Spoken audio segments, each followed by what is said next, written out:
And we are live from Daytona International Speedway, where tonight the stars of the Fast Track Cup Series look to do battle and set themselves up qualifying style here. It's dual racing at Daytona. We are setting the field for next week's 250. We're excited to have you here tonight on BRN. Dawson Allen on the call with you here from the World Center of Racing, illuminated in the nighttime with the lights bright.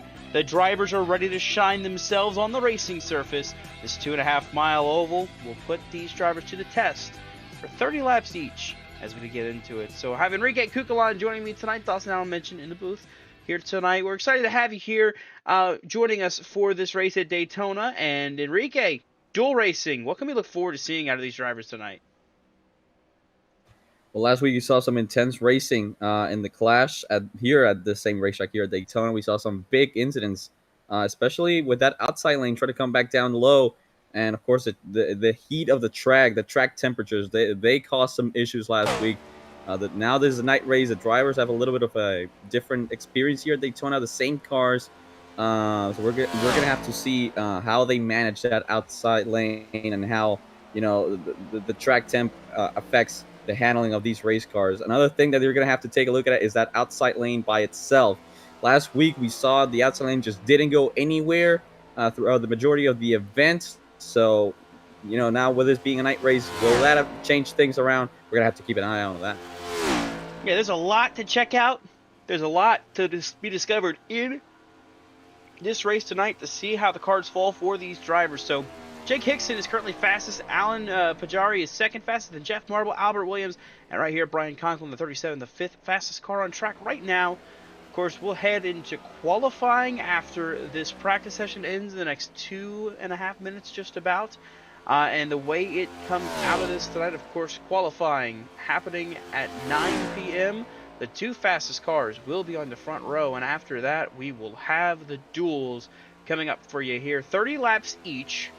So 2 30-lap heats, and then at the end of that, they have a little for fun race, just 10 laps here on the big super speedway, just to run to end the night off on a little fun race to get things rolling, to get ready for next week's race. Of course, the kickoff to the season in 2026 season. I'm still so used to saying numbered seasons more than I am saying the 2026 season. So you're gonna have to hold me to that one and just kind of keep me in line on it all. So had a lot of cars here tonight. 35 in total right now registered with just 1:53 to go. And just kind of wondering, Enrique, what can we expect maybe the duels? 30 laps. Usually we see duels that are a little bit longer, but a 30-lap duel feels like it's a lot more prone to making mistakes, or also to not having a chance to build back up to getting to the front. And of course, you talk about the distance. Usually, when we talk duels, we talk. One is going to be the calm duel. The other one's going to be the chaotic duel. Another thing to take a look at. We saw around 20 to 25 drivers in the clash last week. Tonight we have some new faces that we haven't seen here on BRN so far. We're gonna have to learn those new faces. What kind of moves they're gonna be willing to make. Of course, with only 30 laps, and of course with the next gen car, very tough to pass here at these super speedways. But there's one driver that we saw making moves last week, and he's currently rolling on the apron right now. The number 95, seventh fastest. It's Jacob Musso. He was making moves, and I saw someone last week make the mention of the nickname the Musso Missile, and it made me just think of Dane Cruz. We have the Cruz Missile. He runs on Tuesday nights with us in the Slide Job Racing League, as well as Thursday nights in the Sofa Racing League on a part-time schedule.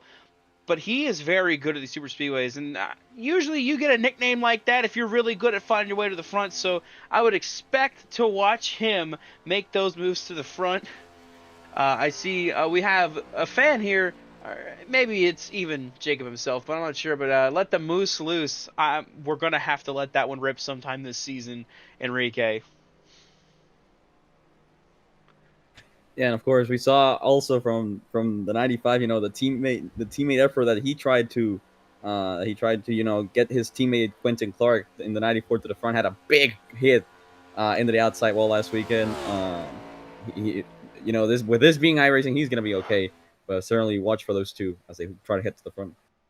Absolutely. We'll see how they go in qualifying. It's Jake Hickson, Alan Pajari, Jeff Marble, Albert Williams, and Brian Conklin, the top 5 in practice. But of course, practice means nothing. You can be the fastest in practice at a super speedway. You can be the fastest in practice at this very session.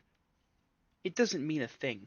What it comes down to is qualifying. It comes down to how you do in the run for the pole. So it's single car qualifying. Everybody will be out by themselves on the track when they go out. So we're going to follow along with some drivers and try to catch up with them as they go for this 5-minute session.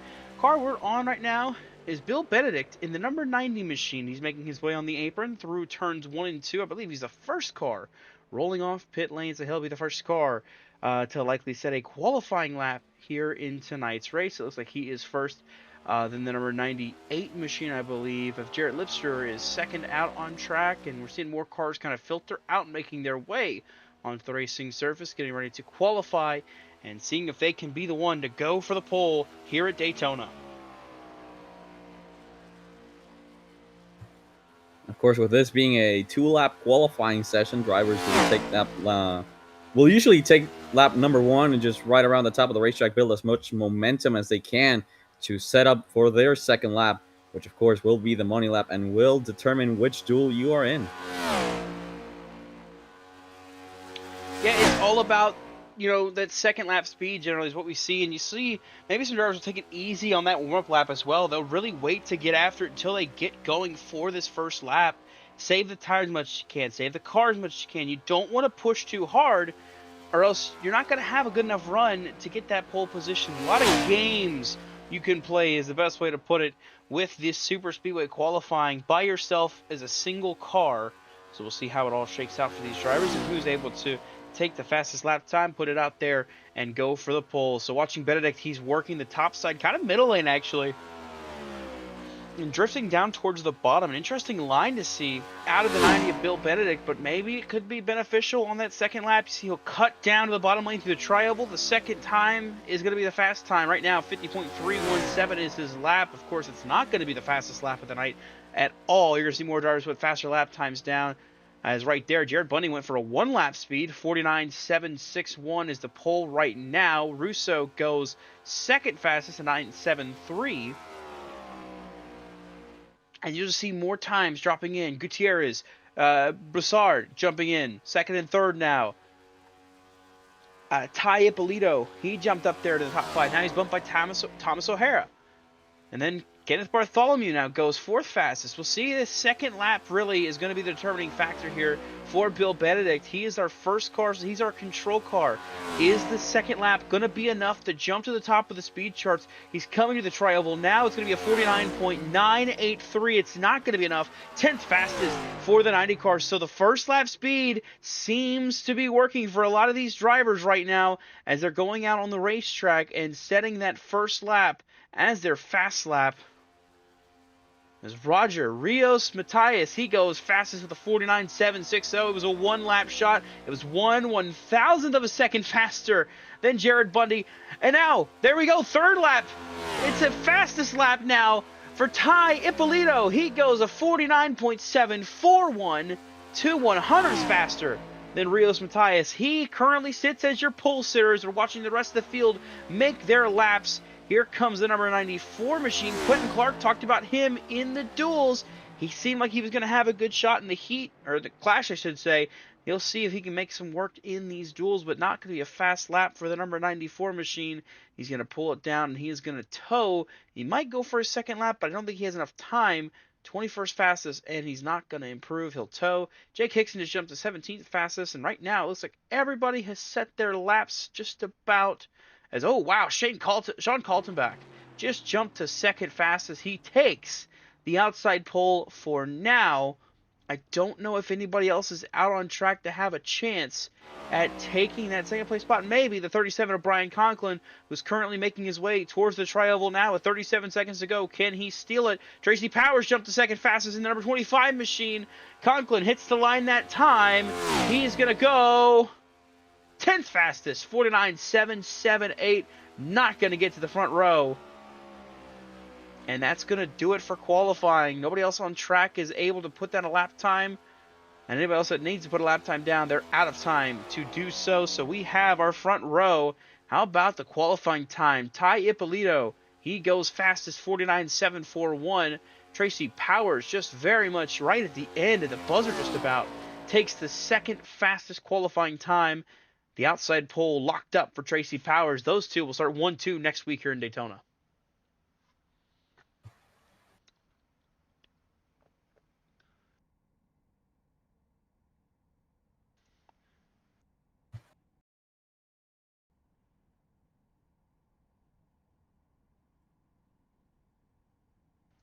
And I believe we'll have Enrique catching up with our pole sitter for this first duel, but also too for next week's race at Daytona. We'll see if he can catch up with Ty Ippolito. Hey Ty, it's Enrique. I'm Dawson up in the BRM booth. You got a copy? Yeah, gosh. Well, Ty, a very fast lap time here at Daytona to start off the 2026 season. This makes your job unbelievably easier now because now the duels is just have fun out there for 30 laps. How does this change the mentality now? Yeah, well, I just want to thank my team for the fast car. I was kind of surprised being on the pole, but now it's just trying to see what we can learn in the duels and uh, see what it'll carry over to next week. Of course, you can use these 30 laps to sort of gain a knowledge of the track and, of the people you're racing around. So congratulations on winning the pole. We'll let you go back to your team chat and have a good one out there. Thank you, guys.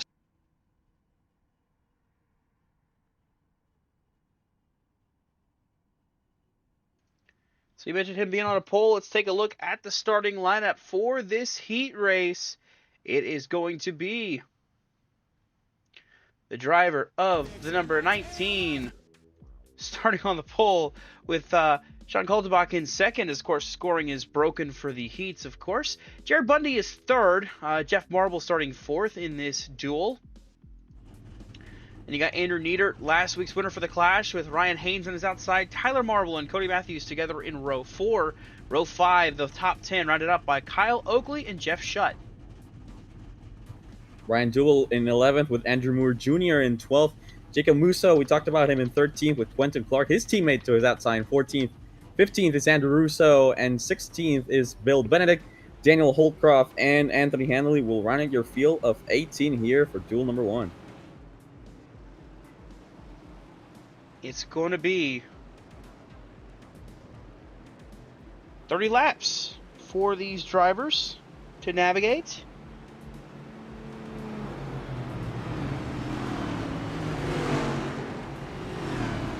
See how they fare. Getting ready to go in duel number 1. Of course, if you're in the second duel, you're getting a chance to just kind of sit back and watch things happen. You don't have to worry about anything for this first duel. Just kind of sit back, watch, and see what these drivers do. See what you can learn from these drivers. And that's definitely what I think they're going to end up doing here in this one.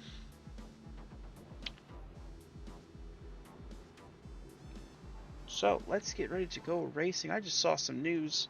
Just holy crap. Nothing bad. Mikel Brown Jr. 45 points for my Louisville Cardinals tonight. What a game.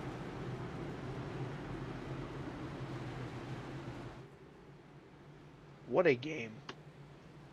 Louisville wins 117 to, I think, like 70 something. There was a blowout. Epic proportions. Yeah, 118-77 for NC State. Really cool to see. I love to see it. Go Birds, by the way. But we're getting ready to go racing. Yeah, exciting 30 laps here for number 1. Enrique, you know how it usually works. One duel is exciting, the other duel is a little more calm. We'll see what duel number 1 has in store for us. 18 drivers, 30 laps here at the World Center of Racing. They're coming to the green flag, and we are racing in duel number 1.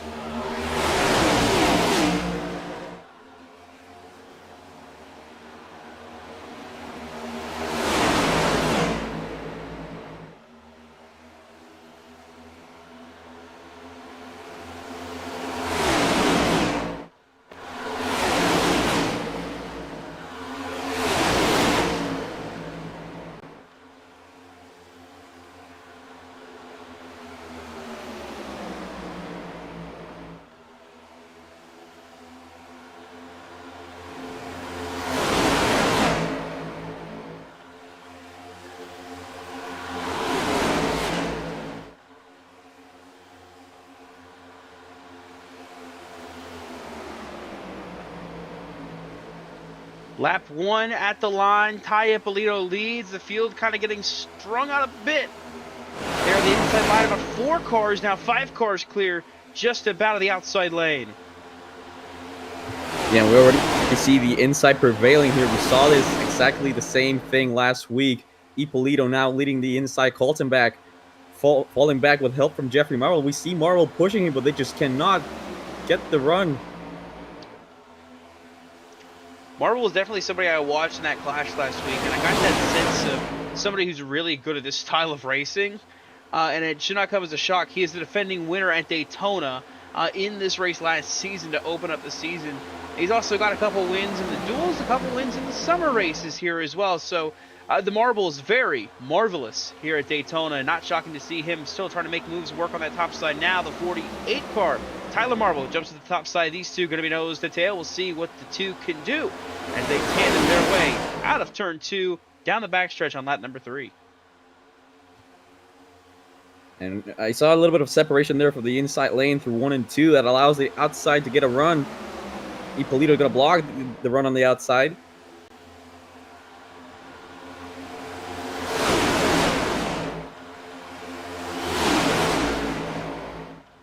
The run coming now, Ippolito on the top. He's got Bundy on the inside leading after the jump to the top side by the 19.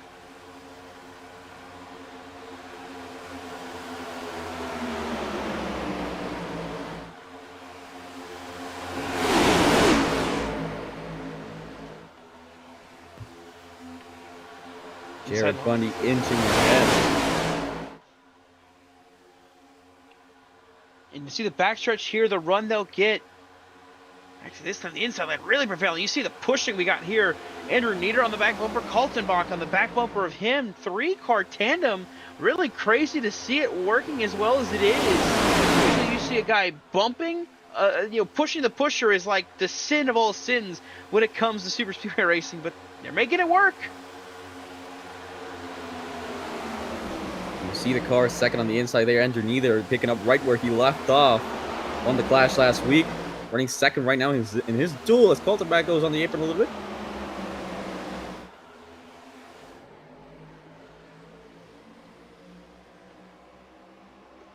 Outside line led by Ippolito. 48, Tyler Marble. The 15, Jeff Marble, trying to shove forward, but losing a lot of time. You see that inside line just flying by. It's a game of momentum, really, in this drafting package. If you lose speed, if you lose any momentum, it's over. Like, it kills the line. And you saw that happen on the outside line, quickly jumping up to take its place. No shocker here. They're picking up where they left off before the accident took them out. It is Jacob Musso and Quentin Clark now 5th and 6th, just battling side by side. The 94 is on the outside line. Can they rally to the front and make a battle for the lead? Side by side right now, the inside lane car, that's the 87 of Brian Dublé.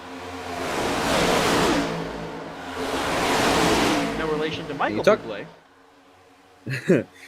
You talk about the two teammates in the 94 and the 95, Quentin and Jacob. You know, I saw them last week at the clash. They were one of the few drivers that managed to make that outside line work so far. Can they do the same tonight? So far, it doesn't seem like it. But don't expect those two to stay at the back for much longer. And, just watching these two race and watching how good they've been really at bump drafting, at working the lines, they were able to get to the front a lot in that race last week in the clash. It reminds me of the duel, for anybody who watches BRN that's not, part of this league, Dylan Parker and Dave Bruce on Tuesday nights in the Sled Job Racing League. Those two are phenomenal at working the draft and getting to the front of the field, and they're really good at working together. When they get nose to tail with each other, good night for the rest of the league. So I see these two possibly having that same ability. I think the Marbles as well, Jeff and Tyler, they can do the same thing. It's just a matter of how it works out. But you see a car jumping to the outside line. It's a 41 of Andrew Russo jumping in front of Quentin Clark and Jacob Musso, and that really stacked that outside line up again. You can just see what it does. It just kills the momentum of this field. 17 cars running right now. They're all still in this pack, but this is really starting to show that inside line is king, and that's where you want to be.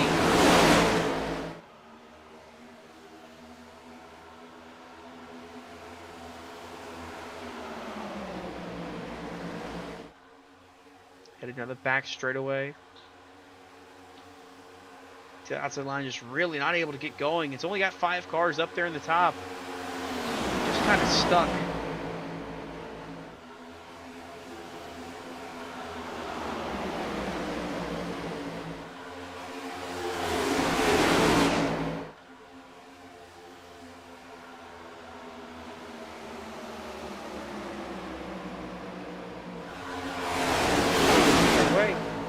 Back towards turn number 1 on lap number 9. Kind of take your breath. Take it easy. It's only lap 9. You don't got a lot of race here. You know, only 20 laps to go, 21 laps to go next time we hit the line. And there's no sense of urgency yet. There's no sense of needing to go right yet. There's no sense of needing anything. You don't have to pit as far as I know. You're going to be good on fuel. You're going to be good to make it at the end of this race. No problem. So just ride. Take the time.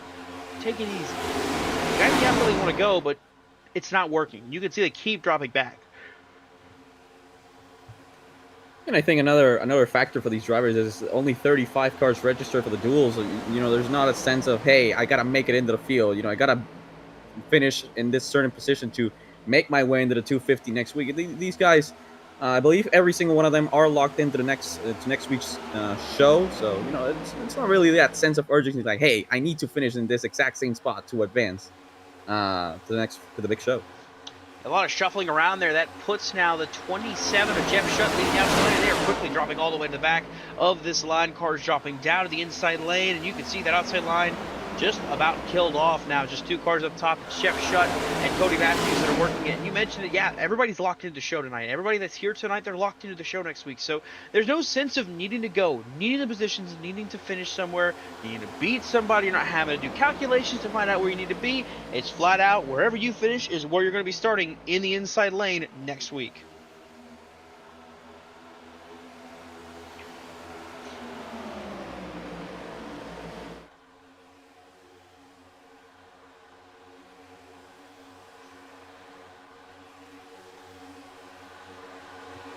The Marvel's still trying to work the outside there with a 39 of Ryan Haynes. They'll try to make another attempt at the outside line.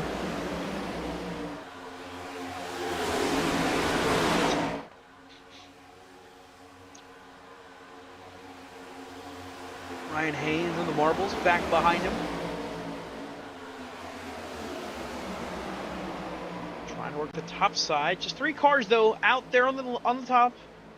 You're not really going to get a lot of momentum with just 3 cars. Now 4 with Jeff Shutt, but again, still, you really need a lot to pull up. You need a lot of run to generate here in this next-gen car, in this next-gen package. It's not easy. It's not easy to get a run going in these cars, and we'll see how it develops. Right now, they're currently 10th place as they run, trying to make their way forward if they can.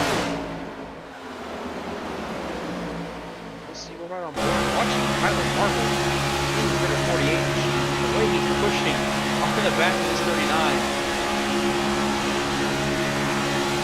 He's wearing that back one with all he's got. You can imagine that thing might get a little hot as this race rolls on.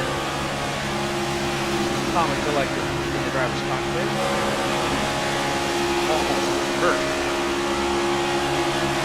The rear bumper.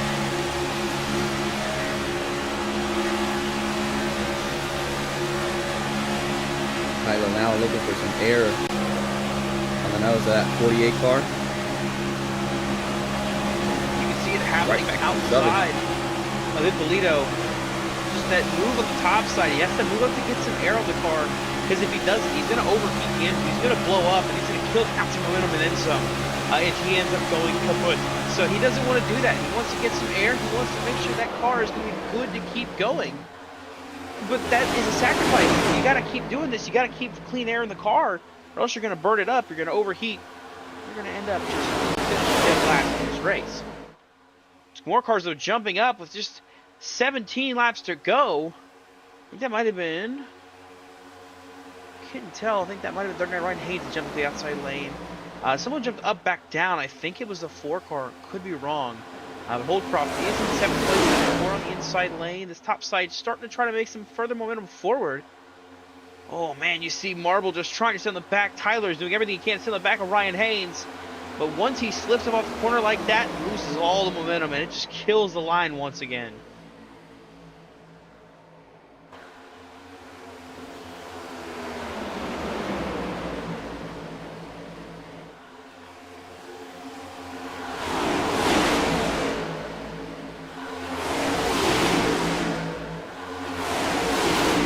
Way down the backstretch. Marble still pushing. Here comes a big shove from the 15 to the 48 now. They made it all the way to around 6th place before they make their way down the backstretch. So I believe they are kind of getting the hang of the outside lane right now, but not really getting the run that they need to head to the front of this field so far halfway through this race, lap 16. Yeah, it really dissipates when you get through turn 3, coming down to the front stretch through the tri-oval. They just are not able to get the run going forward. They're not able to keep pushing forward like they are in the backstretch. They get all their runs in the backstretch out of turn 2. That's where they make the most gains, but then they lose it all back and then some on exit turn 4. You'll see that the 39 car of Ryan Haynes kind of drifted the track, and then Tyler Marble tried to chase it to stay behind him. Ends up killing momentum on that outside line. They lose speed on the exit of 3 and 4, and it just really does not help. But I know somebody's having a good time right now. Somebody's pretty happy about it. It is the driver, the number 3, Jared Bundy. He's been leading pretty much since he took the lead at about lap 3. He's not looked back. The outside lane kind of dissipated, and he was left sitting there with a smile on his face. He's held the inside line this whole time. He's not worried about trying to pull up and block the top side, because guess what? They haven't had a chance to get to him.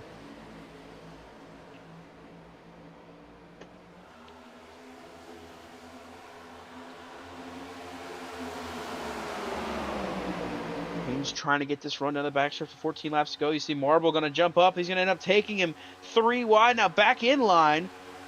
I think that was the 19 of Ty Ippolito, who thought about coming to the top side, thinks better of it, ducks back down on that bottom line, and they continue to march on the inside, and just really not able to get the runs. They're stalling out right here, side by side with Bill Benedict in 6th place, just not able to push further forward.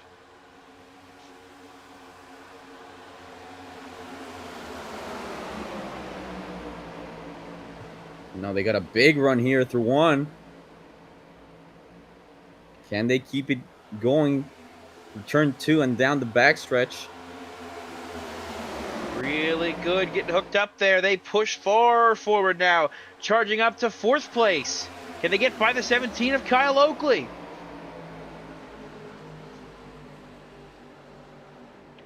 They're going to have to work some wonders, though, because that inside line, while I mentioned Bundy, Niedert, and Kaltenbach have had a pretty easy job, they have been very, very strong working together as drafting partners. The top 3, they have stayed, look at that, nose to tail, locked on, and they are pulling away still, holding strong with 12 laps to go, but here comes a charge in the outside lane. The 39 car, that's Ryan Haynes, with help from the 48 of Tyler Marble. Jeff Marble in the 15, a little bit further back, a bobble in the outside lane. Can he reel back in and push again? But you see, they get spread out on the outside line. It's a death sentence. It just about kills the run, if not completely incapacitates it, as they head for turn number 3 once again. Next time by, it'll be 11 laps to go.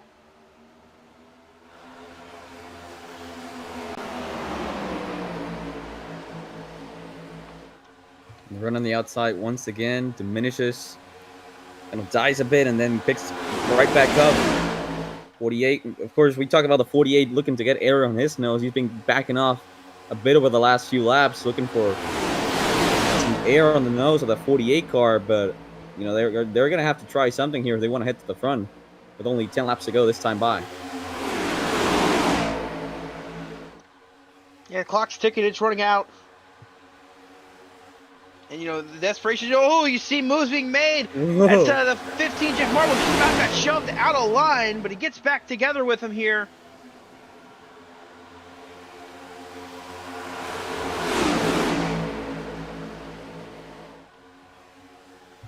And now some big separation on the outside between the 48 and the 15. It's definitely not going to help them at all.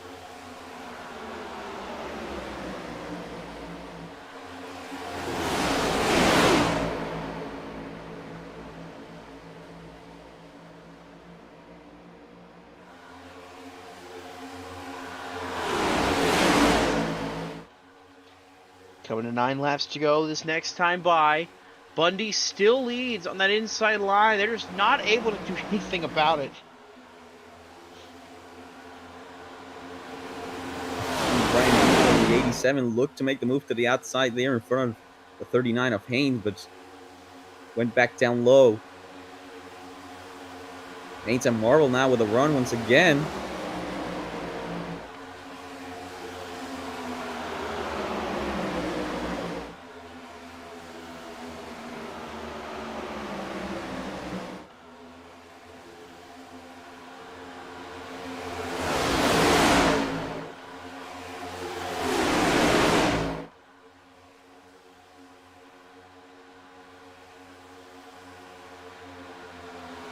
Topside just cannot get going. It cannot get together enough to push forward towards that lead. They keep stalling out just behind, if not right at that 17 car. Fourth place, Kyle Oakley in the inside lane. But you got to wonder, when does the move get made by Kaltenbach to try to go for the lead? Does he stay in line until the last couple laps, or does he make a move to try to start the outside line going in his favor?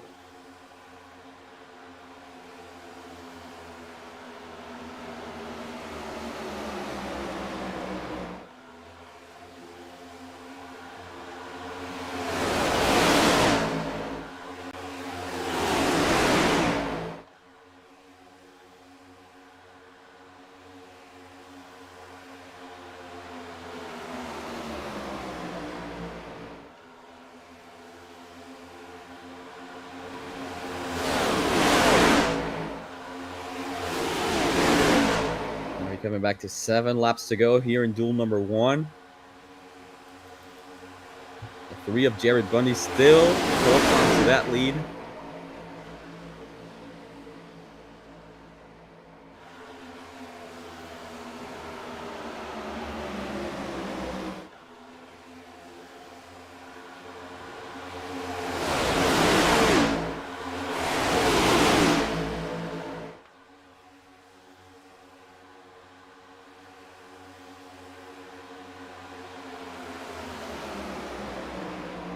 And this outside line just, it's trying, but still just can't get the runs they need with Haynes leading. I think they might need to try to shuffle him there. They maybe try to shuffle him out there. Thought for a second that the 48 of Tyler Marble was going to jump to the top side and try to make the move, but you see just how quickly those kind of decisions really stack this outside lane up and just drop them back further. Yeah, and that's something that you know, we mentioned. We saw this last week in the Clash. If you were here on Saturday night to watch the special event, the Centel AccuRace 12 we saw the outside lane work kind of a bit there throughout the race. We even saw some 3-white racing, you know, and the difference I think between the drivers on Saturday night and the drivers here tonight is the drivers on Saturday night, they side drafted quite a bit more in the corners. You know, they managed their car, you know, the runs, the temperatures inside of the car. And that's what kind of allowed the outside to prevail a bit throughout that race. Even we saw some 3-white racing, as I mentioned. But here tonight, you know, a little bit of more separation between the cars on the outside, not really allow them to go forward. But with only 5 laps to go, they are getting a run here through 1 and 2, trying to get to the outside of the 4th place car, the 17. And that's where they've been stalling out every time. Yeah, Kyle Oakley is where they've stalled out in the run every single time. Does somebody maybe make a move to the top side? Does somebody try to go with them? Does anybody take that risk of leaving this bottom lane and dropping back in case they don't get going?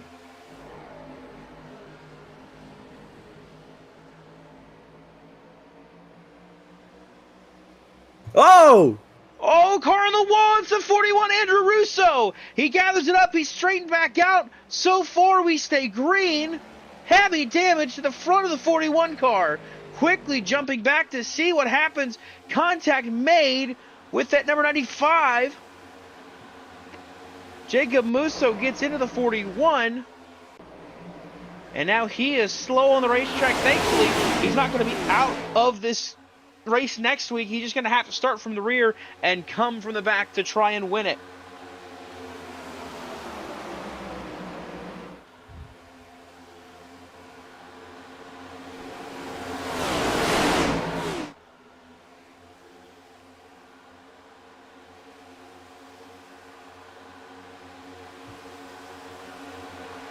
Only 3 laps to go on the outside. It has another run here on the 17 of Kyle Oakley. They are as close as they have ever been here in this race. Try to see if they can get all the way to the 2 of Colton back. And you see the 4 of Holdcroft. He pulled the outside lane. Now Jeff Marble to the outside of him. The 15 is going to get shuffled back if he doesn't slot back in line, which he does.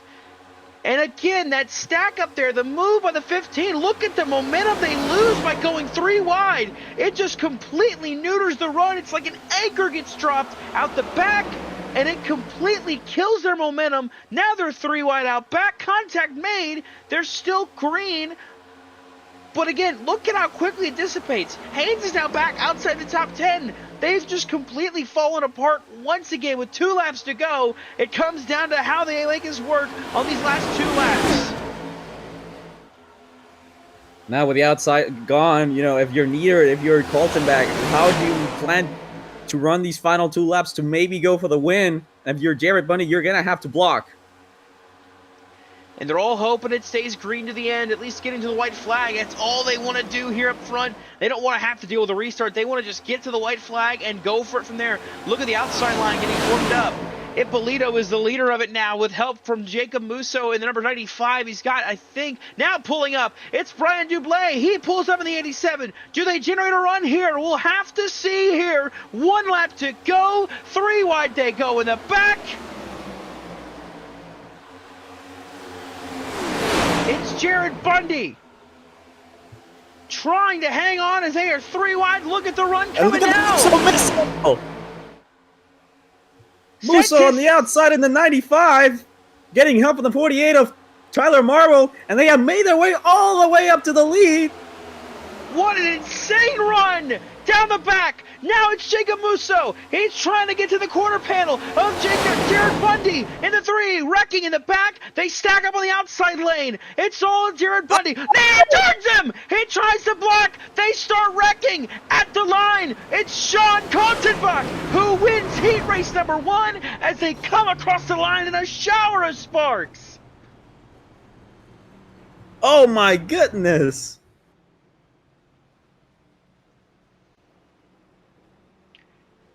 He didn't even have to make the move. The seas parted, and Sean Kaltenbach wins duel number 1.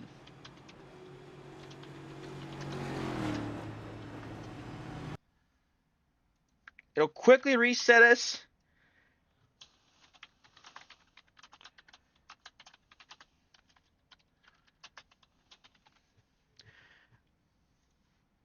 I gotta go back. We got to go to that final lap.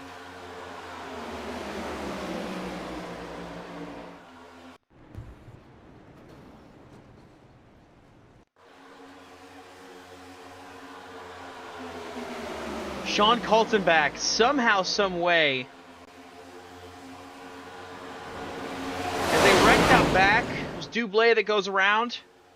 And coming to the line, Kaltenbach makes a move to the outside. Or that's Nina makes with the outside. Bundy tries to block. Kaltenbach sees everything just part. And he's able to split it and win it. See if we can talk to him real quick before we get duel race number 2 underway.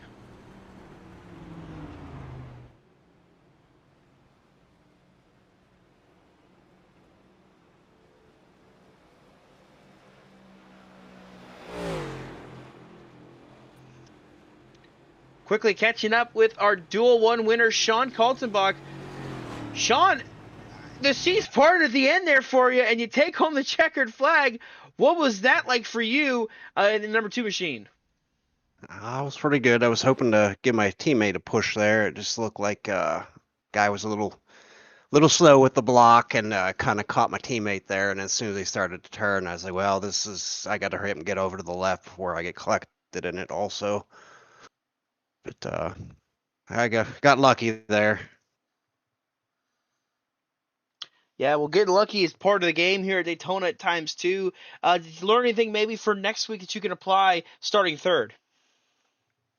Definitely. I mean, definitely felt out the cars. We were kind of experimenting with what gear to go with, but I think the gear combo we were running was pretty good. Was able to maintain the engine temps and kind of just, I'm going to say, control the race there, just running second and third, just kind of maintaining the draft, trying to keep the outside from getting a run. But I figured the end, the last few laps there, everybody would hold it wide open and go for it, which they did.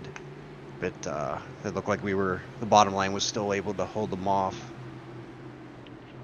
Alrighty, So, well, looking forward to next weekend. Or absolutely. next week, Yeah, really quick teammate sponsor shout-outs for you, Sean. What got you to victory lane?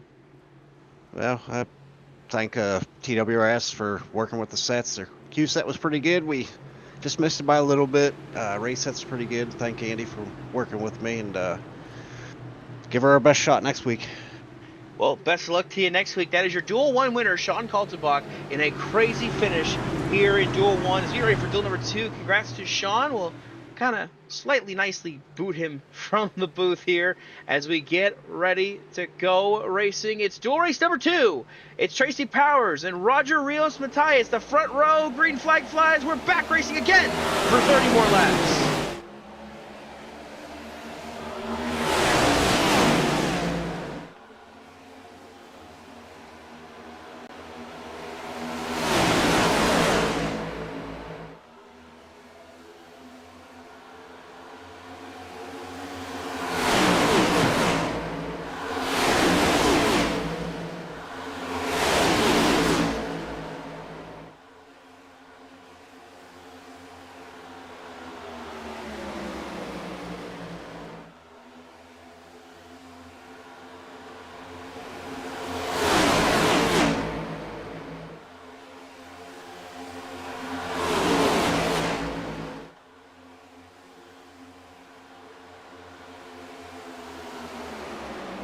Lap 1, a battle to the line that time. I'd say give it to Rios Matias in the number 1 machine on the outside lane with help from the 34 of Alan Pajari as the inside lane led by Tracy Powers with Danny Gutierrez on his back bumper, making their way back through turns 1 and 2, heading down the backstretch now.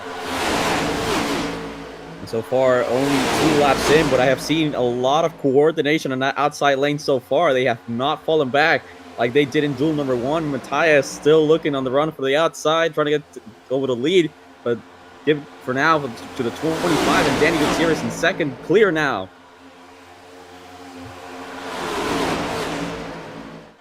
Powers and Gutierrez on the inside line. You might see this inside line charging again, clearing again.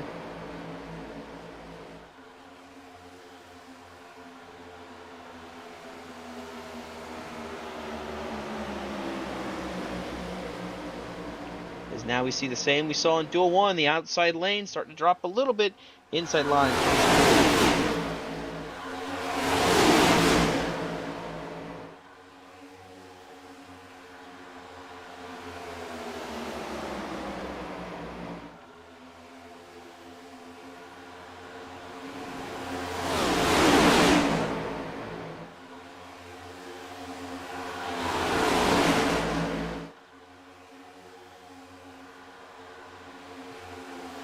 Just quickly see the inside line. Already 4 cars clear the outside lane. And it just continues to plummet for Matias on the outside lane. Starting pushing with all he's got, but it's just, again, that outside line just does not work.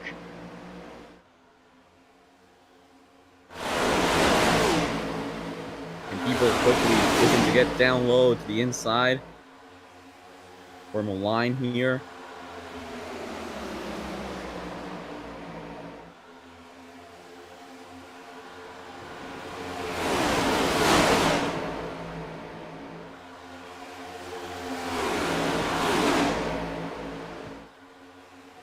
Just look at that, how quickly they have faded back now to be single file.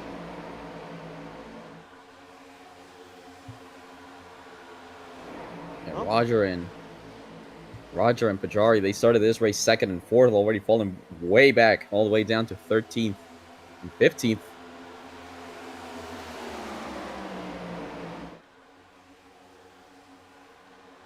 Just a single file train all the way around the speedways for now.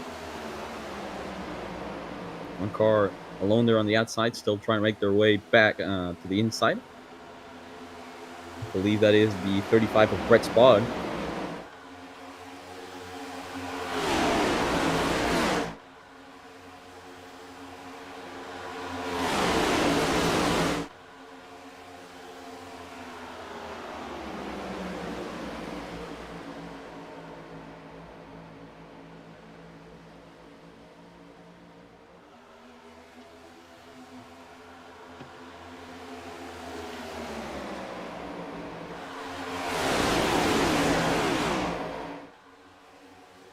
Man, it really feels like the real life race. Single file, train racing. Except this time they're on the bottom, on the top side. But again, just the issue that comes out of this, you want to wonder next week what happens. The outside lane just cannot get going, cannot get a run here in this car. And that's going to definitely be a problem with trying to make moves at the end of the race. Like, we saw an attempt at it there, and we had a really good run that last lap. Jacob Musso and Tyler Marble really got hooked up and really worked together, but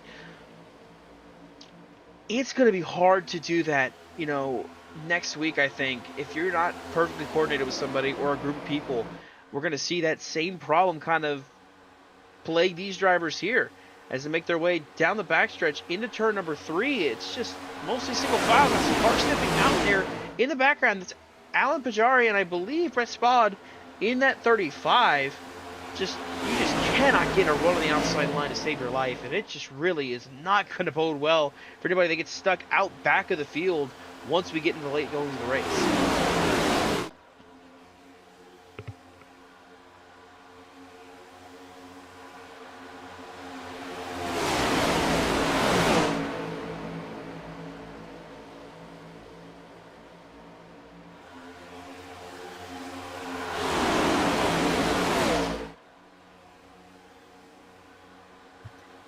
Last duel, we talked about the teammates of Quentin Clark and Jacob Musso.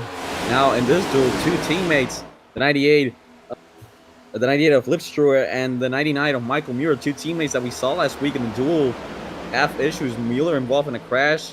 Lipstruer looked to take the lead, but unfortunately spun out down the backstretch. And they're looking to get a better finish here tonight. That's something I'm keying in on here. And obviously, outside of how bad this is as much, but I've kind of clued in a little bit here. There is somebody that's been making moves at least a little bit by himself. That is the 34 of Alan Pajari. He has been making the topside work in the sense of picking people off one by one. And it's kind of the same thing we see happen in real life. I mean, I've seen this happen with some of the best super speedway racers that we have today. The big example I would say is a big check up on the inside lane. Everybody's stacked up there on the bottom side. Didn't know what stacked them up there, but I was about to say shades of something like Ricky Stenhouse Jr., which I know the stigma on Stenhouse is not good, but what he's good at doing is picking cars off one, and we can kind of see Pajari jump to the outside lane. And what he'll do, he'll try to get a side draft, try to pinch a person off. He'll try to drag them back with him and try to generate a hole right here. You see the hole opening on the inside lane, the 47 car right there. That's Ryan Hedrick. He's kind of side by side with him. He's staying about even, but he's been able to make those moves. And if you can catch a car at the right time, you can side draft him, you can pull him back, and you can take his spot in line. 34 was working it well, but now you see a car shooting by. It's Brett Spod in the 35. It's a game of chess, and about 200 miles an hour. It's like they always say, it's about strategy. It's putting your car where you want to be to maximize your positions, and it works at times. Drivers are able to make those moves, able to keep pushing forward. They're able to make the right decisions to keep picking up spots and put themselves in better positions. Pajari was doing a pretty good job at that point. Now we have Brett Spod leading the outside line. As we got now a couple cars lined up, they are now up to 9th place as the running orders. Oh, there's a slow car right there, a fast car up on the top side. Hello, that's I think Joshua Johnson. Indeed it is. He'll fall back in line. Joshua started this race from the pits, expected an early caution, but never got it. Now he's going to have to hope for the wave around, get the lucky duck here. If he can even manage to stay with the draft. But it's going to be a tall task, of course. Last heat duel race, no cautions. So he'll need a caution in this duel, the first of the night tonight, to be able to have a shot at that free pass.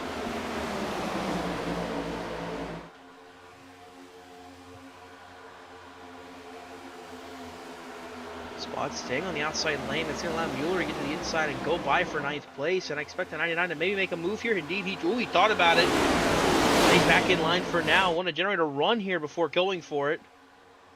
Everybody's still chasing Tracy Powers in the 25 car up in front.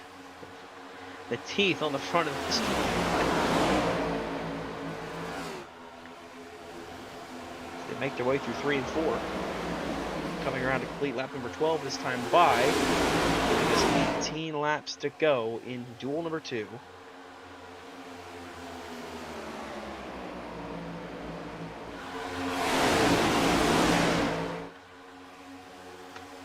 Back to single file. Cars jumping out in the background. That's Rodriguez Matthias. He jumps to the top side trying to make a move.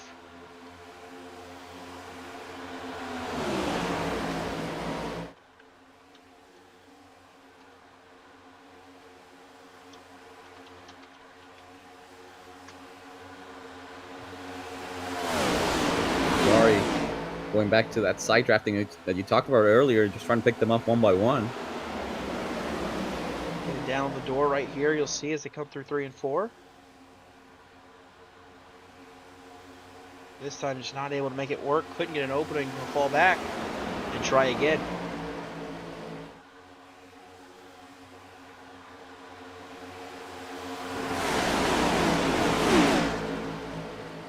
Works in dosages, but I think he's trying too much. He's trying for too many spots.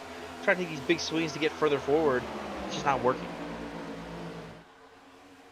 He'll fall back in line. 15th of 17 cars. 16 on the lead lap. That's the risk you take with it.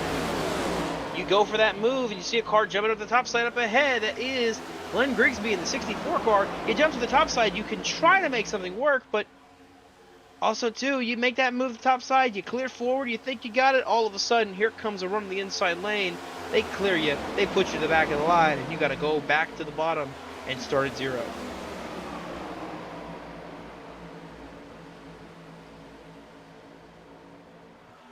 Got 3 cars working the top lane right now. Halfway home next time by.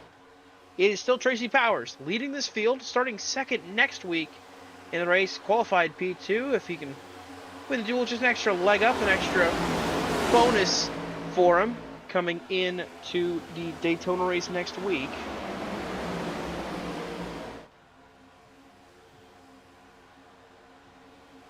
This car's just really shuffling around out back, halfway home now. Powers, Gutierrez, Conklin, Bartholomew, and Williams are the top 5.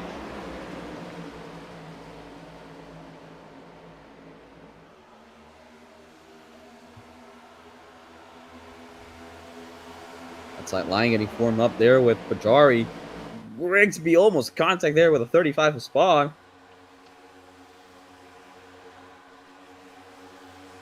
It's Pajari, Grigsby, and Roger Rios Matias, the 1, looking to make their way to the front of the field.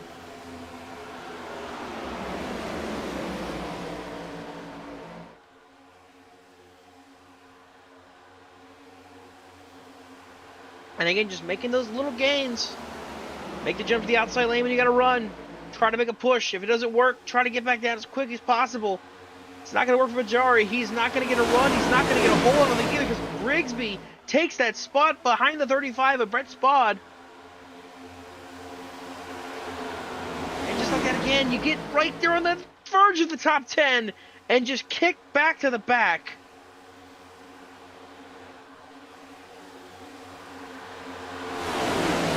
Game of chess. Issue is Pajari just sacrificed his queen. Still, 13 laps to go. Anything can happen. All it takes is a checkup. All it takes is a mistake by someone in the inside line to cause this field to wreck.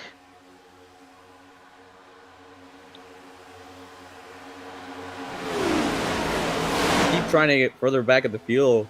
Rios Matias now to the outside.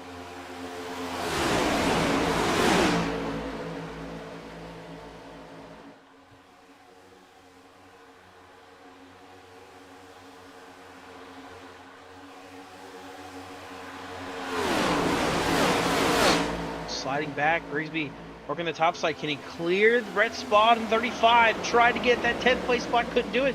Now the jump in line quick, but he's not going to get a shot to it.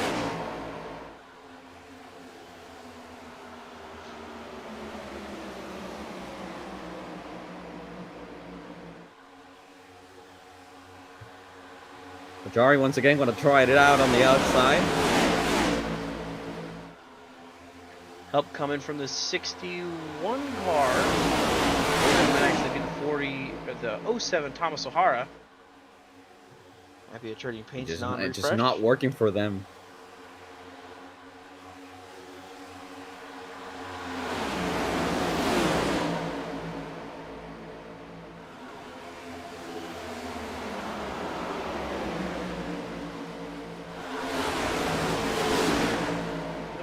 Somebody tried to peek out. Couldn't tell who that was. I think it might have been the 73 of Bartholomew.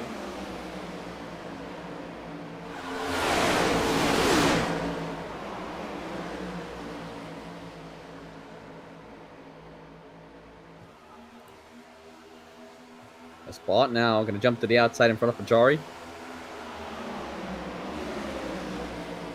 Now more cars trying to make this outside lane work.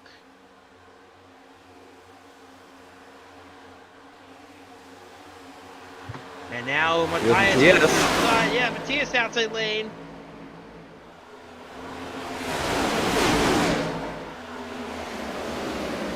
Up tonight and see more cars. Lipstruer.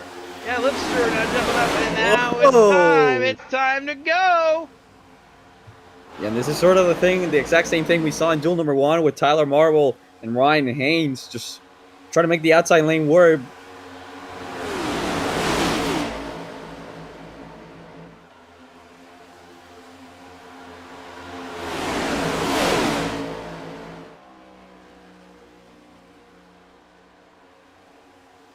And now they get down. They try to side draft. And this is where it gets really dangerous here. As you try to get close to the other cars on the inside line, you try to get a side draft. You try to get any kind of momentum you can. And you run the risk of dooring somebody, net coding somebody, anything happening that could take you and put you in the wall or put you behind the wall. And you see a little bobble there for the one car again. Oh, jumping out the outside lane, more cars! Led by Jake Hickson. Jared Lipstruer jump up as well. More cars now jumping to top side, gaining numbers, but not gaining spots.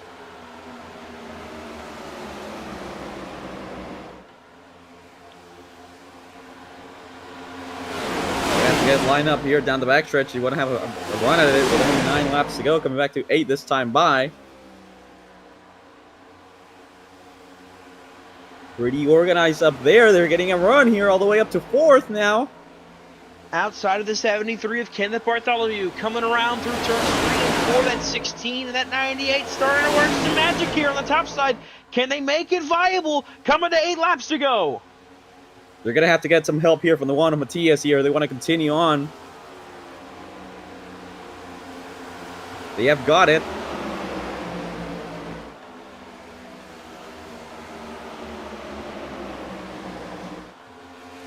He's not able to get the square pushing he wants, but he's still shouting with all he's got on Jake Hickson. And that's the problem. You get out of line that little bit on the outside lane, and it just kills the run. You can see now the inside lane shuffling forward.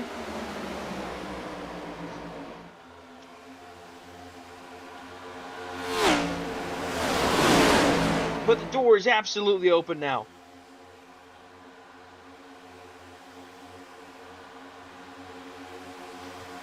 Go to the lap car here, the 57 of Johnson once again.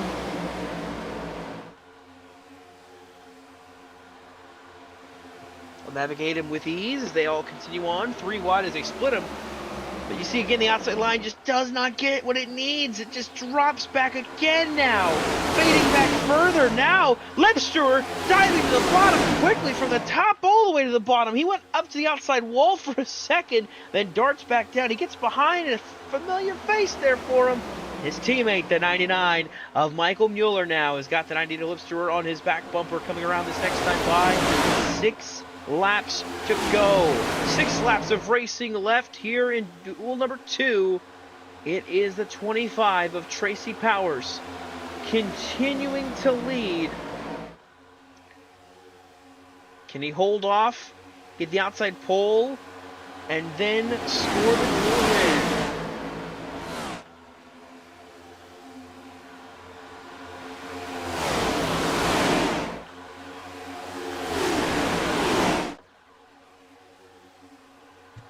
Mueller, you talked about them, Mueller and Lipschroer to the outside now.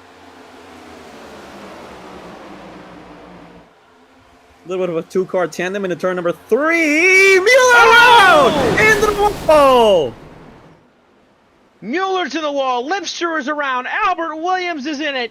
So is Jake Hickson. Caution flag flies. And we're going to have a late restart here in duel number 2. A big damage to the 98. 99.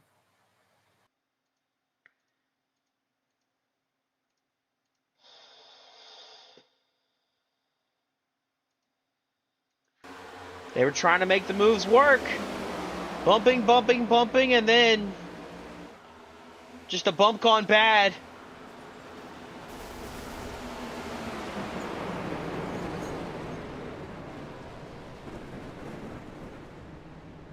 And that's all it takes.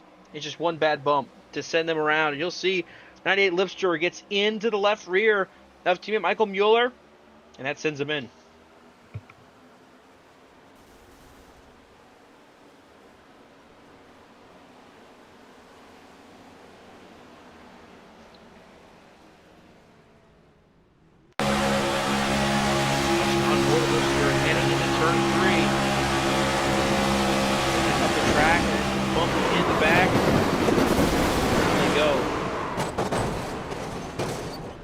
Sucked into that one. A lot of damage to a lot of cars.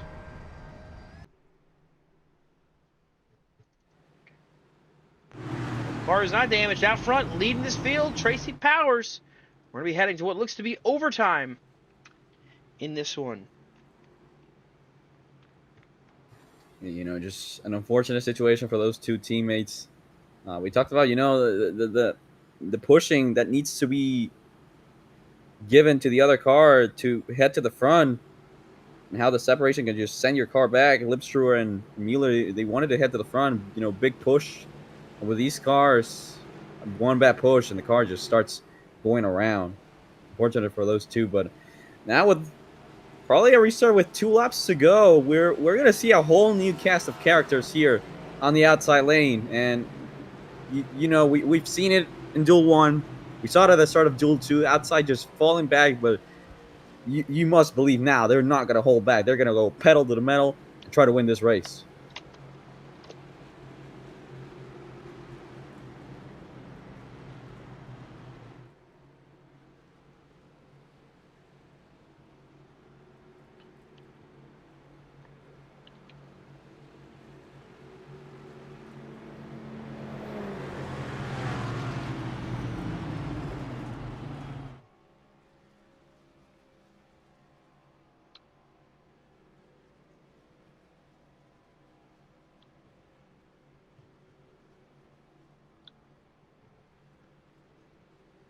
Well, real quick, as we're pacing around, let's dial up our outside pole winner and current race leader, driver of the number 25.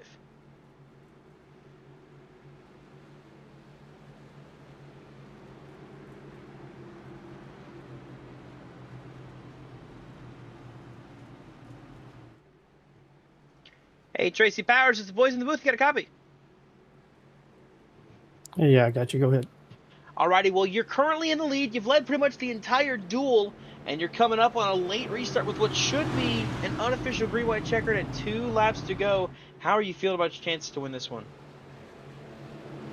About as good as any, I guess, at this point. We'll just have to see how good they push on the outside there, but it looks like the inside's been running the best so far tonight.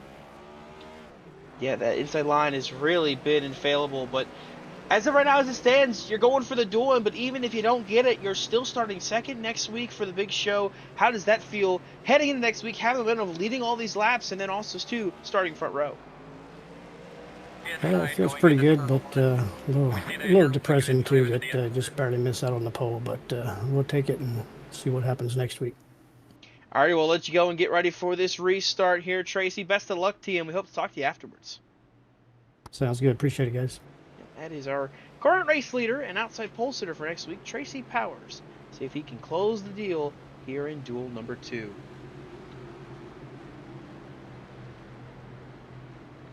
So here's how we re-rack it.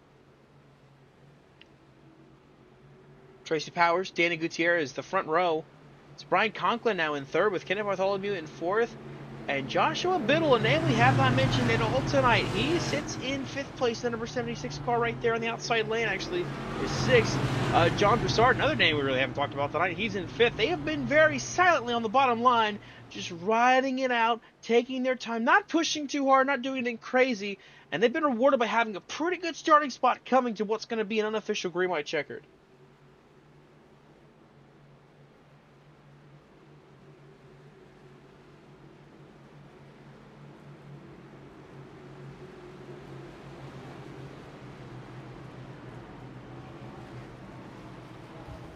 Talk about the currently outside, Danny Gutierrez, our last week, 2025 winner of the Clash. So he knows how to get to victory lane here in Daytona.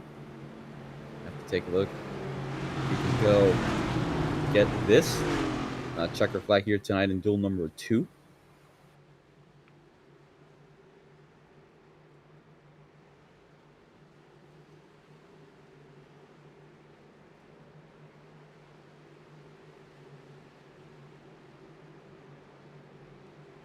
So here we go. 2 laps to settle it here in duel number 2. Green flag is going to fly. Tracy Powers, the control car, leads us back to green. And a great restart for the inside lane. Gutierrez has no help whatsoever as they head down into turn number 1. But a run There's a coming. 73 now. Big push from Bartholomew coming. On the back bumper of the 08, Danny Gutierrez now trying to clear for the lead. Can Gutierrez clear down? Can he pull down in front of the 25, or does he stay up top with Bartholomew? Bumping and banging, shoving and pushing with everything they got. Gutierrez clear to the inside. And that was the first time tonight where we see the outside just completely past the inside here. Gutierrez is going to have one more lap to settle this. Bang! Will they get to the white flag? It looks like they're going to get the white. Brett Spod, Joshua Biddy, Alan Pajari, Roger Rios, Matthias are all involved, but out in front, Gutierrez leads the field. Bartholomew looked outside there through 1 and 2. Now, if you're Powers, if you're Conkling, if you're Bouchard, where do you go? Final trip down the backstretch, and the top 2 are pulling away. Saw it happen in the first duel. The move there at the end of the race. Look at the run here. Conklin trying to take advantage. Outside a second, but can he get enough to get to Gutierrez? He'll have a push coming from John Broussard. Off turn 4. Oh, gets turned. They're all wrecking. The C's part again. This time, it's Kenneth Bartholomew. How about that? He wins duel number 2 in another remarkable finish. Wow. Wow. He held a pretty wheel all duel on the inside lane, and the last lap, he could have chosen to go to the outside lane. He sticks it on the inside, and it pays off for him. He gets the gap, he gets clear, and he is duel number 2 winner here at Daytona. Another remarkable finish, another crazy run to the line. Oh my goodness. Oh my goodness. Definitely have to catch with Kenneth, see what his perspective was. See the fireworks going off on the backstretch, but that will do it for the duels. That'll be it for the duels tonight. We'll take a look at that crazy finish there. Oh my goodness. Oh my goodness. So here is your BRN replay of the finish of duel race number 2. Let's dial up Kenneth and talk to him. Gutierrez right here just gets turned on the inside lane. It sends the 25 Tracy Powers up the track into the outside lane. And the decision of a lifetime here. You saw it happen through turn 3 and 4. The 53 of John Broussard, he jumps to the outside lane to go with Brian Conklin. Bartholomew says, you know what, I'll stay low. And just like this, the seas part. Everybody wrecks behind him, and he's able to come to the line and take the checkered flag in dual race number 2. So he'll grit up his P2 in this 10-lap shootout. We got to talk to him real quick, though, before we do this little 10-lap shootout. See if I can find him so we can get a hold of him. Oh, well. There he is. Hey, Kenneth Bartholomew. Tosses out of the booth. You got a copy? Yes, sir. I got you loud and clear. Man, it was another case of just being in the right spot at the right time for you in that 73 car. What was that like for you out the windshield coming to the checkered flag? That was some wild stuff. I had a good run on the outside, lost it. I was trying to side draft to keep pace, fell in line after the wreck, and figured I'm just going to push the dude in front of me as hard as I can, and let's see what happens. And I was just pushing him. Calamity broke out. I saw daylight and got lucky. Absolutely. You got the daylight and you got it out there. But the big thing is you're starting on the second row next week at the Daytona 250. How does it feel like that, having that position to start the race starting up front? That's pretty sweet. I mean, unfortunately, starting position means nothing in these types of races, but just super excited to get the Gerber Collision and Glass Ford Mustang up front to start, and hopefully you can keep it there. Yeah, alrighty, that's a 73 car taking the dual race number 2 win. Teammate sponsor shoutouts. We got it done for you, Kenneth. Yes, sir.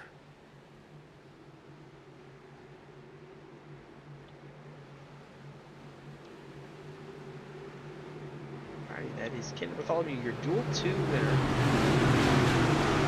Appreciate you guys. Yeah, what team are you in so I can get you down where you need to go? Black Wolf Racing. The moment I ask, Enrique kicks him back down there. So what we have here is just 10 laps of racing, just a 10-lap shootout everybody's going to have. No big deal. It's not for any points. Nothing's on the line. It's just a matter of turning some extra laps here at Daytona. Let's let them ride for 10 laps. We're racing for 10 laps at Daytona.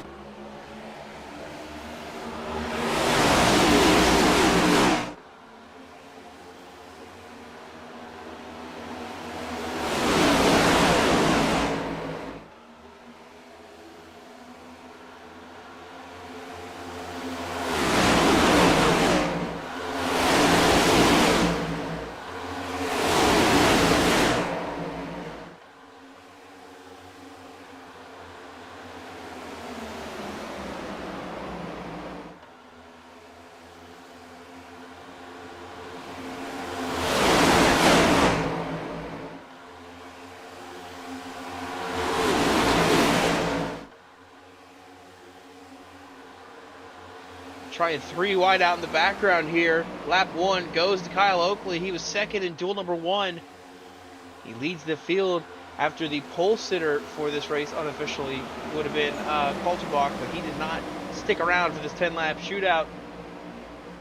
So that moved Oakley up to the front row, and you can see this is the better experimentation because there's nothing to gain out of this other than just winning the race. So you can experiment. You can run that 3 wide. You can try a third lane. You can try making moves because this is the time to do it.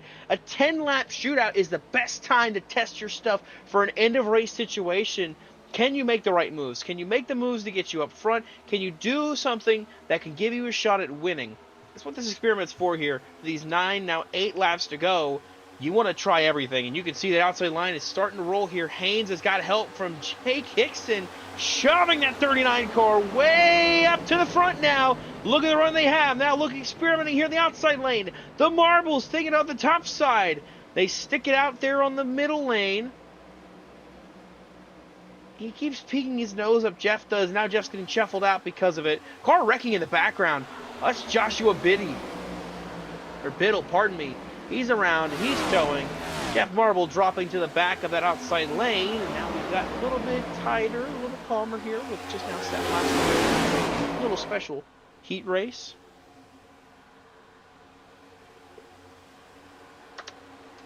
One driver that has not had a fun time leading this race, that 17 car, Kyle Oatley. He has been getting some big pushes from the 10, almost turned him a few times. Here comes the 39 of Haynes around the outside now.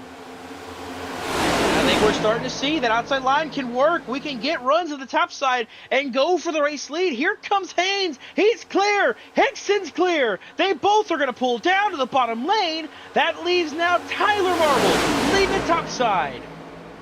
And this is some of the action we saw on Saturday night in Sentinel AccuWeather Snowbomb 200. You know, and this showcases that the outside can work with the right people on it. Yeah, but once they tip down to the bottom lane, it may be all she wrote. 6 laps to go this time by. You see what Tyler Marble can do. He's got the pole sitter for next week, Ty Ippolito, on his back bumper. We'll take you through the starting lineup next week. Everybody that ran tonight has made the show. There's no DNQs. Nobody's not going to make the race next week. So every name you saw tonight, they'll be racing for the Daytona Crown next week here on Monday night, 9 p.m. Eastern Time. You're going to also see some more racing this week. Tomorrow night, the Slide Job Racing League heads to California for Auto Club. 100 laps at that track. That's tomorrow night, 9 p.m. Eastern. And Wednesday night, the ZASCAR Cessna Cup Series kicks off its chase. 5 races left in the season for drivers to make one last push for the championship. 12 drivers will enter Nashville. Only one will leave that race. Oh, wrecking in the background! Oh! Brett Spahn goes around. It's Jared Bundy involved. Caution flies for only the second time tonight.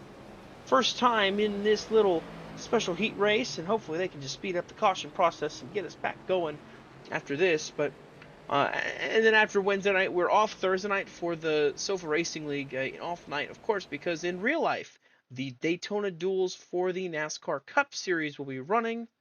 So we're looking forward to seeing them getting back into the racing groove in real life as well. So really going to have a lot of action, both in iRacing and real life. So let's see what happened in the BRN replay. Bundy just got herself a little bit into spot and sends them around. Both of them go spinning. As a result, caution flag flies. There's just 5 laps to go. So Ryan Haynes is your race leader. Jake Hickson is now second. Kyle Oakley, Cody Matthews, and then it's Tyler Marble. The top 5 coming around, getting ready to go back at it in this one at the end. Yeah, you talk about our schedule for the week. You know, I have really excited for California tomorrow night. I feel like that's one of my best tracks. I feel like on all iRacing, and you know, coming off a 6th place at Rockingham last week, you know, I want to continue that momentum heading into these next couple of races, and you know, just kind of turn my luck around. You know, what was season 15 and the struggles in that. Now season 16 started off. Didn't start off at Daytona really well. You know, 23rd place finish with, you know, internet issues, but I feel like this year I can really pick it up and go for the results out there.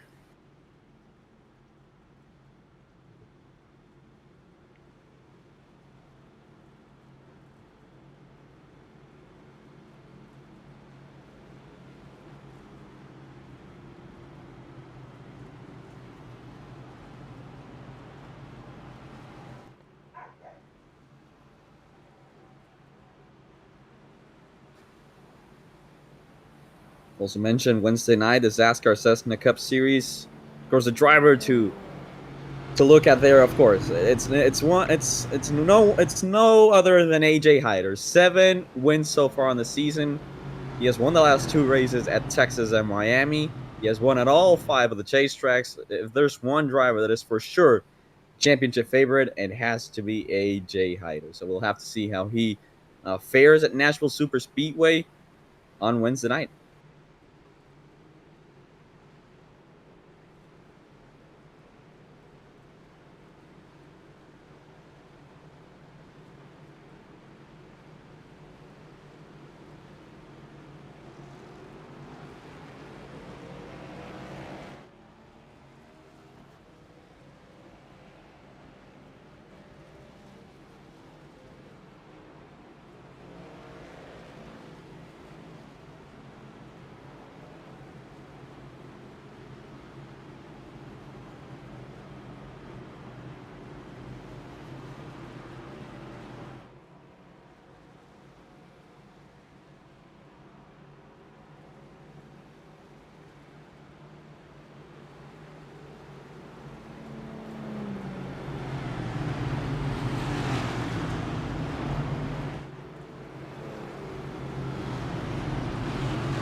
As the field lines up, it's 1 to green here.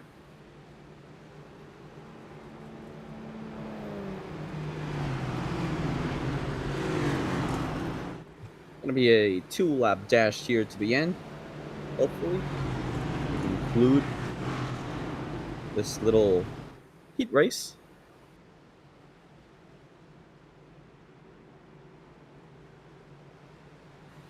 Or maybe not. It looks like the lights are still on the pace car, so we will go back around. This will be finish under caution.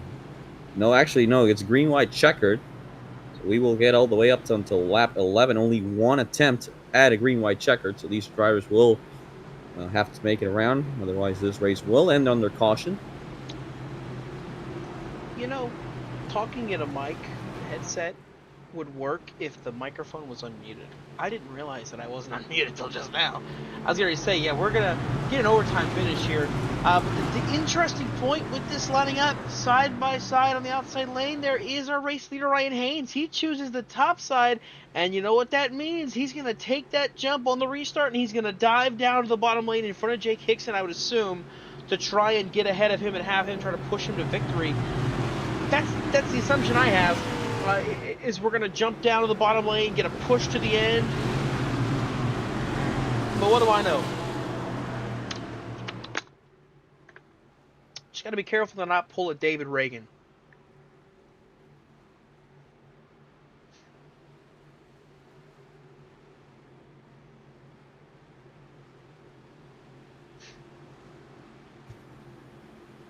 Not really sure what the leaders are doing, but they're really laying back now on the pace car.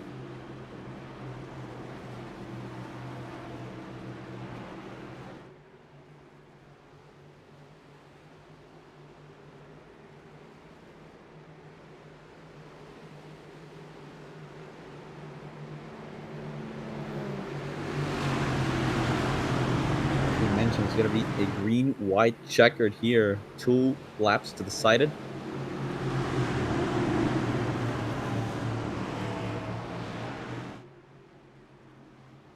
Gonna be Haynes and Hickson on the front row.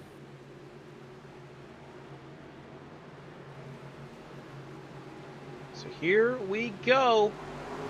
Haynes on the outside is the control car. He launches and gets his back green, but he doesn't get clear of the 16. Does not get the launch he wanted. But he's gonna get the push here from the 10 as they make their way back into turn number 1. Kyle Oakley in the 17 quickly going to reunite with the back bumper of the 16. Door to door down the backstretch. Oh, the snaking of everybody on that backstretch as they try to make it towards turn 3.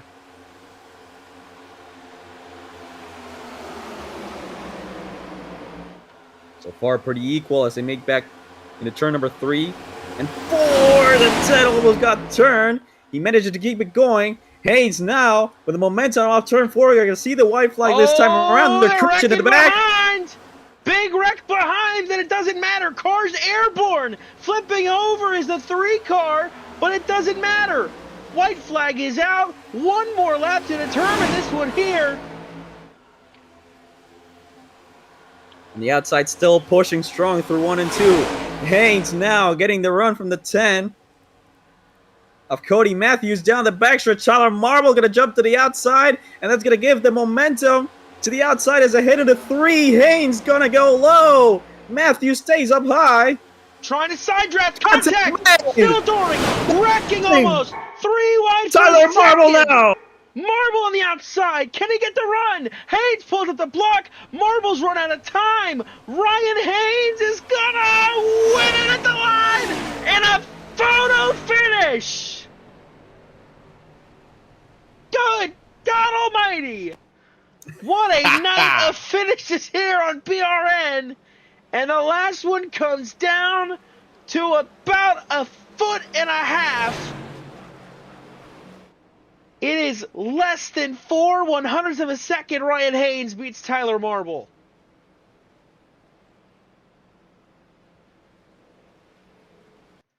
We'll check the BRN replay and see how it is at the line.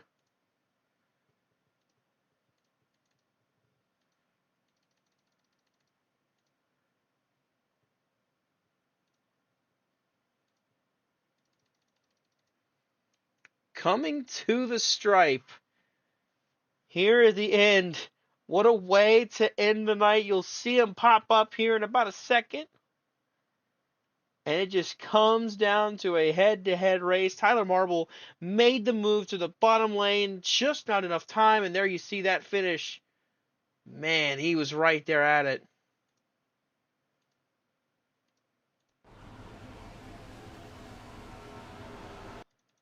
If he pulled out earlier, if he had enough of a run earlier, he would have gotten him.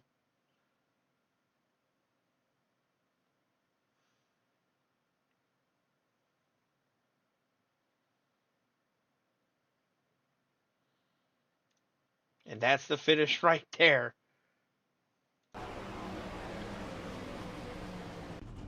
So Ryan Haynes will do some donuts on front stretch here. Celebrate the win. Of course, just a little bit of a boost heading into next Monday night. We'll see how it all goes.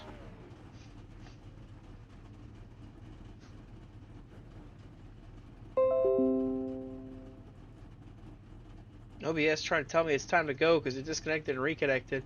So we won't interview Ryan Haynes tonight. I'll talk to him next week before the race starts just to get a feeling of the race next week. We'll see how he feels about everything. It didn't matter, didn't count, so it is what it is. But I'll talk to Ryan next week. We'll get a hold of him and talk to him about how he feels about his chances in an inter-race scenario and see how he feels about winning next week, possibly being on the table. But yeah, we're heading into Daytona next week for the Daytona 250 to kick off the 2026 season for the FastTrack Cup Series. Of course, tomorrow night, mentioned Sled Job Racing League. Ryan Bogey will be on the call for that at Auto Club. And then this Wednesday night, NASCAR heads to Music City. Nashville will host the first round of the chase.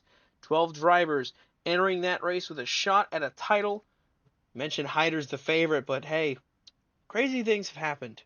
Crazy things could continue to happen. I want to thank you as always for tuning into these broadcasts here tonight on BRN. Thank you to everyone who helps make BRN run as smoothly as it does. And congratulations go out to our pole sitter, Tyler Ippolito. I think I got that right. I could be wrong. I'm very good at being wrong. Ippolito, yeah. Shout out to our dual winners, that being the driver of the number 2, Sean Kaltenbach. I need a drink. My mouth got so dry. And then Kenneth Bartholomew. And then, of course, our winner of this little heat race for fun, Ryan Haynes, getting home the checkered flags all tonight or the pole for next week. We'll see you there. Thank you for tuning in. As always, for Ricky Kukul, this is Dawson Allen signing off, saying so long and have a great rest of your night. Take care, everybody.